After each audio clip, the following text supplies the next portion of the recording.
আসসালামু আলাইকুম আমার সুপ্রিয় দর্শক মণ্ডলী, আপনারা সকলে কেমন আছেন? সব সময় আপনারা ভালো থাকুন সেটাই প্রত্যাশা করি। উপস্থিত রয়েছে আমি মোহাম্মদ ওসমান গনি। আজকে কথা বলতে চাই সামাজিক যে নৈতিক অবক্ষয় হয়েছে সমাজের, মানুষের প্রতি মানুষের যে ভালোবাসা আগে যেভাবে ছিল, একজনের প্রতি একজনের যে ভালোবাসা ছিল এখন সেগুলো দেখতে পাওয়া যায় না। এখন কেন যেন মানুষ অন্যরকম হয়ে গেছে। মানুষের প্রতি মানুষের ভালোবাসা, মানুষের প্রতি মানুষের মমত্ববোধ যেন উঠে গিয়েছে।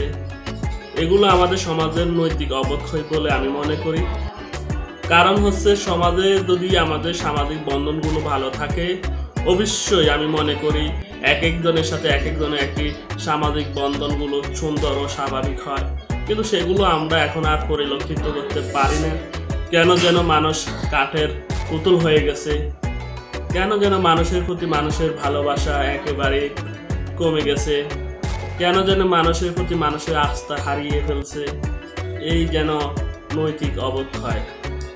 আমাদের অবশ্যই নৈতিক অবক্ষয় থেকে রক্ষা করার জন্য করণীয় কাজগুলো অবশ্যই করতে হবে, যে সেগুলো হচ্ছে একজনের প্রতি একজনের ভালোবাসা বৃদ্ধি করতে হবে, আলাপ আলোচনা করতে হবে, কথোপকথন করতে হবে।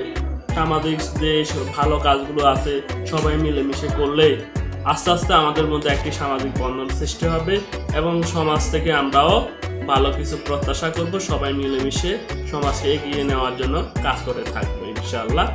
তবে এই জন্য আমাদের সবাইকে ঐক্যমত হতে হবে, ঐক্যজোট হতে হবে এবং সমাজে যত প্রকার অনৈতিক আছে সেগুলোর প্রতি আমাদের খেয়াল করে এগুলো যাতে না হয় সেই জন্য ব্যবস্থা গ্রহণ করতে হবে।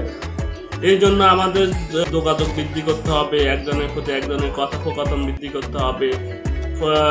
যখন আমরা একসাথে এগুলি করতে থাকবো, আস্তে আস্তে আমাদের মধ্যে সামাজিক বন্ধনগুলো বা নৈতিক যে কথাগুলো উঠে এসেছে সেগুলো আস্তে আস্তে কমে যাবে এবং আমরা সুন্দর মানুষে পরিণত হব।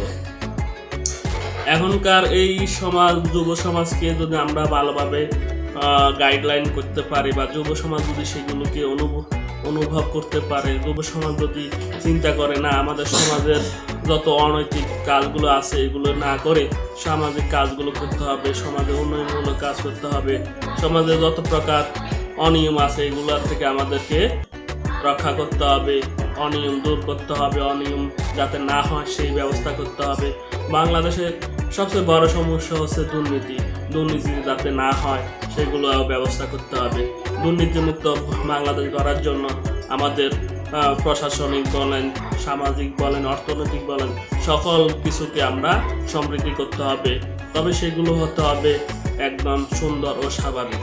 কোনো মানুষের ক্ষতি করে কোনো কিছু করা সম্ভব নয়, ভালোবাসা দিয়ে অবশ্যই সেগুলো করা সম্ভব।